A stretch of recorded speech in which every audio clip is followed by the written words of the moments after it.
प्यारे बच्चों, कैसे हैं? आशा है आप घर पे स्वस्थ होंगे और मस्त होंगे। समीकरण पिछले 3 भाग आपने समीकरण के बहुत अच्छे से किए हैं। भाग 4 के अंदर कुछ और समीकरण लेंगे। पहले हमने सीधा जोड़ घटा गुणा भाग से चर को हल करना सीखा। उसके बाद दो दो संक्रियाओं को लेके हल करना सीखा। उसके बाद फिर दोनों पक्षों में यदि चर हो तो उसको कैसे हल करें उसको सीखा।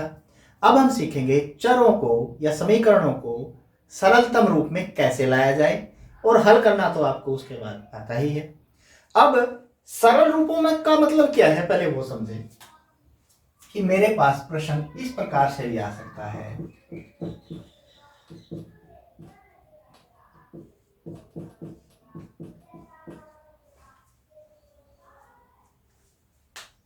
अब ये कुछ अटपटा सा है कि कुछ संख्याएं मैंने परिमेय संख्या के साथ चर और संख्याओं में भी ले ली।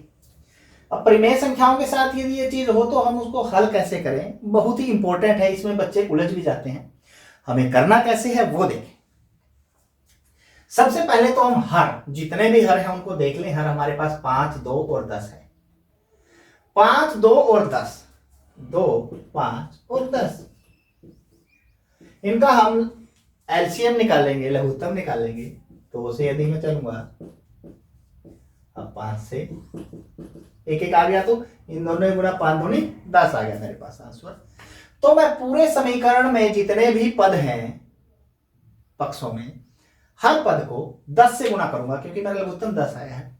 या जिसको वो नहीं निकालना आता हो सकता है एक आध बच्चा हमें ऐसा मिल भी जाए तो वो सीख ले, और नहीं सीखा जाए मतलब अब शुरू में यदि प्रॉब्लम आए तो हम देख ले 5 के, 2 के और 10 के पहाड़े में कौन सा अंक है जो सबसे पहले आ रहा है। 5, 2 और 10 में 5 के पहाड़े में 10 भी आता है, 2 के पहाड़े में भी 10 आता है, 10 के पहाड़े में तो 10 आता ही है, तो वो भी 10 ही बनेगा जो सबसे पहले आता है।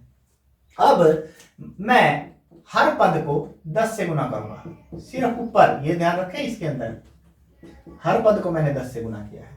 अब 10 से गुना करने के बाद ये यहाँ पे कटेगा, 5 एकम 5, 5 दूनी 10, 2 एकम 2, 2 पंजे 10, 10 एकम 10, 10 एकम 10, और आगे कुछ करने की जरूरत है नहीं है।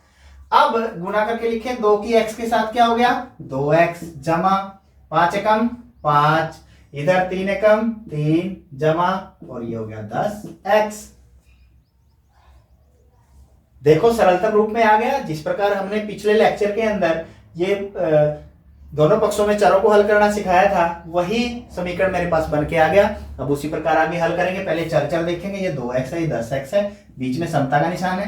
पहले 2x इधर, उधर से 10x जोड़ का है तो घटा का हो गया इधर आके, और ये 3 इधर था, 5 उधर जाके फिर घटा का हो गया। अब 2x में से 10x गए, घटा का 8x बच गया मेरे पास, और 3 में से 5 गए -2, और यहां से यदि x का मान निकाल लूंगा -2 और -8, यहाँ 2 एकम 2, 2 चौके 8, x बराबर कितना हो गया, ऊपर 1 नीचे 4, और 2 माइनस के निशान है, 2 नेगेटिव निशान है, तो क्या हो गए पॉजिटिव हो गए। बिल्कुल उसी प्रकार से जिस प्रकार हम पहले करते थे।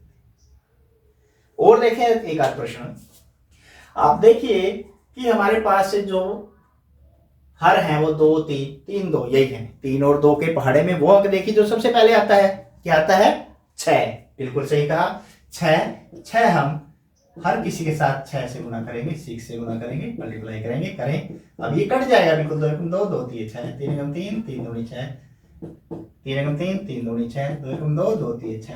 अब उसके पहाड़े में होगा तो उससे पूरा पूरा भाग हो ही जाएगा, इसलिए हम सीधा भाग ही कर रहे हैं। अब गुणा करके लिखे, क्या हो गया 3y घटा 2 एकम 2, यहाँ 2y, और यहाँ घटा 3 पंजे 15 है। अब y मेरे एक पास ले लेते हैं हम, ये 3y था, उधर से 2y उठा के लेके आए, घटा का 2y हो गया हमारे पास। ये घटा का 15 था, घटे के 2 को उधर ले जाएंगे, जोड़ का 2 हो गया। अब 3y में से 2y गए, 1y जोड़ का बच गया, और -15 और जोड़ का 3 -13 हमारे पास इसका आंसर आ गया, -13। अब यहाँ पे कुछ था ही नहीं भाग में या गुना में ले जाने के लिए उस तरफ, तो y = -13, y बराबर घटा 13 इसका आंसर आ गया है। बिल्कुल आसानी से कर सकते हैं हम इसको। अब इस प्रकार के प्रश्न भी मेरे पास हो सकते हैं। इस प्रकार के प्रश्नों में हम देखें कि हर हमारे पास 2 और 5 है। 2 और 5 में यदि हम देखें सबसे पहली संख्या कौन सी आती है, वो 10 आती है, तो मैं इसको 10 से गुना करूंगा, हर पद को गुणा के निशान में आप आगे ले ले पीछे ले ले, लेकिन पद के साथ एक एक पद अलग अलग होना चाहिए। 2 एकम 2, 2 पजे 10, ऐसा नहीं है 3 को और x का अलग अलग लेना। 3x ये एक ही पद है तो इसके साथ इकट्ठा है। 5 एकम 5, 5 दूनी 10, ये तो करने की जरूरत नहीं है। 2 एकम 2, 2 पजे 10। अब इसको सिंप्लीफाई करके लिखेंगे 5 के x के साथ गुणा 5x जमा 3x की 2, पहले 3 की 2 के साथ 3 दूनी 6x, माइनस का निशान है 10 एकम 10, इधर गुणा करेंगे 10 दिए 30x, और इधर से 3 पदे 15 है। अब x वाला एक साइड ले लें, ये मेरे पास आ गया 5x जमा 6x, ये तो इधर ही थे तो ऐसे कैसे आ गए, और घटा का क्या गया 30x उधर से आया है, हमारे पास इधर 15 था और 10 उधर जाके जोड़ का हो गया है। अब ये 6 5 11x जोड़ के और घटा के 30x, तो मेरे पास घटा के नेगेटिव के 19x बच गए। 15 और 10 कितना हो गया 25, और यहाँ से x का मान मैं कैसे निकाल सकता हूँ 25 बटे नेगेटिव 19। किसी एक संख्या पे कट नहीं रहे हैं तो ये इसका आंसर हो गया। हम इसको बिल्कुल आसानी से निकाल सकते हैं। इस प्रकार के प्रश्न भी हमारे पास आएंगे, और हमारे पास किस प्रकार के प्रश्न आएंगे ये चीज ध्यान में। अब इस प्रकार के प्रश्नों के लिए हमें थोड़ा सा तैयार रहना पड़ेगा कि हमारे पास जो हर है उसके ऊपर वाली पूरी संख्या को हम एक ही पद मान लेंगे। यदि वो जोड़ घटा में अलग से है तो उसको हम ब्रैकेट में ले लेंगे, पहले ही उसको ब्रैकेट में ले लेना पहले ही। फिर वही करना है हमें हर वाला, हर 3 4 और 2, 3 4 और 2 के पहाड़े में सबसे पहला अंक हमारे पास क्या आता है 12। बिल्कुल सही कहा, तो हम इसको 12 से गुणा करेंगे। अब ये एक ही संख्या है, इसको ध्यान में रखना।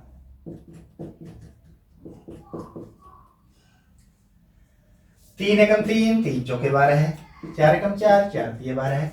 4 एकम 4, 4 तिये 12, 2 एकम 2, 2 छिके 12 है। गुणा करो, हो गया, बाकी दो कट गया नीचे वाला। तो 4 को y के साथ 4y। अब यहाँ देखें ब्रैकेट के बाहर माइनस का निशान है, जैसे हमने पीछे बताया था ब्रैकेट के बाहर यदि नेगेटिव निशान है तो अंदर वाले निशान बदल जाएंगे। ये y प्लस का है तो ये नेगेटिव होगा, और इसकी 3 के साथ भी गुणा में है, ये देखो 3y, और ये घटा वाला पॉजिटिव है, हो जाएगा नेगेटिव तो पॉजिटिव हो जाएगा। 3 की इसके साथ भी गुणा में है 3, क्योंकि ये 3 जो बचा है इस ब्रैकेट वाली दोनों संख्या है, इसके अंदर जितनी भी संख्या है सबके साथ अलग अलग गुणा में है, अलग अलग गुणा में हमने ले लिया। अब 3 तिये 9 जमा, अब बाहर जमा का निशान था तो अंदर वाले निशान बदलने की हमें जरूरत बिल्कुल भी नहीं है, बदलेंगे भी नहीं, वो सिर्फ नेगेटिव साइन बाहर होगा तभी बदलेंगे। तो 6 के साथ एक बार 2y की गुणा, 6 के साथ एक बार 1 की, 6 दूनी 12y, और घटा का 6 कम 6। अब y एक साइड करें, इधर 4y माइनस का 3y, और उधर से 12y माइनस का आ गया। इधर मेरे पास 9 था, घटा का 6, और 3 जोड़ का उधर जाके फिर घटा का हो गया। अब यहाँ से घटा वाले मेरे पास ये 2 हैं और जोड़ वाला 1 है। घटा के मेरे पास 12 और 3 15, जोड़ का 1, तो नेगेटिव 11 मेरे पास y बच गए। इधर जोड़ का 9 और घटा के भी 9, 6 और 3 9, 9 में से 9 हो गए 0, और y बराबर यहाँ पे क्या आ गया 0 बटे माइनस का 11, और 0 को किसी भी संख्या से भाग दें आंसर क्या आएगा 0 ही आएगा। तो y इक्वल टू हमारे पास क्या बच गया यहाँ पे 0 बच गया 0। फिर वही जैसा कि मैंने कहा था कि यदि पद के ऊपर यदि 2 संख्याएं आती हैं तो उनको हम किस में ले लेंगे, पहले ब्रैकेट में ही लिख लेंगे। उसके बाद 3 और 4 के पहाड़े में कौन सा अंक है जो सबसे पहले आता है, अभी पिछले सवाल में हमारे पास आया था। हम बदल के भी ले सकते हैं, लेकिन वो आपके पास जो प्रश्न आएगा उसके अनुसार ही आप बदल लेना। 12 आता है, गुणा में 12 है, गुणा में 12 है, गुणा में 12 है। 3 एम 3, 3 चौके 12, 4 एकम 4, 4 तिये 12, 3 एकम 3, 3 चौके 12। अब इसके बाहर नेगेटिव निशान नहीं है तो हम सीधे गुणा कर देंगे। 4 की 2 एम के साथ 8 है, 4 दूनी 8 है, माइनस 4 की 1 के साथ 4 एकम 4। यहाँ बाहर माइनस का निशान हो गया तो अंदर वाले निशान बदल जाएंगे। ये प्लस वाला क्या हो जाएगा माइनस 3 तिये 9m, और माइनस वाला प्लस का 3 एकम 3। जब इधर से करेंगे गुणा करें, 4 दूनी देखो 4 दूनी 8m, माइनस 4 तिये 12, क्योंकि बाहर नेगेटिव निशान नहीं था इसलिए इसके निशान नहीं बदले हैं, तो ये आ गया 12 दूनी 24। अब mm एक साइड लें, 8m घटा का 9m, ये है mm वाले ध्यान से देखें, और इधर का 8m आएगा, ये घटा का 8m इधर हो जाएगा। हमारे पास उधर पहले क्या था, घटा के 12 और जोड़ के 24। अब 4 को उधर ले जाएंगे, 4 जोड़ का हो जाएगा, 3 को ले जाएंगे 3 घटा का हो जाएगा। अब यहाँ पे घटा वाले कितने हो गए 8 और 9 17, और जोड़ वाले 8 है तो घटा का 9m ज्यादा है इसमें। अब यहाँ जोड़ वाले दोनों हैं, 24 या 28, और घटा वाले 15, 28 में से 15 गई 13 है, तो m बराबर यहाँ क्या बच गया 13/1 घटा का 9, 9 उधर आ गया, भाग में आ गया। तो इस प्रकार के प्रश्नों में थोड़ा सा ध्यान देना है, तो आपको बड़ी आसानी से ये सरल समीकरण बना के तो इसको हल किया जा सकता है। आशा है आपको ये समझ में आए होंगे। अब ये प्रश्न करके अपने अध्यापकों को दिखाइए।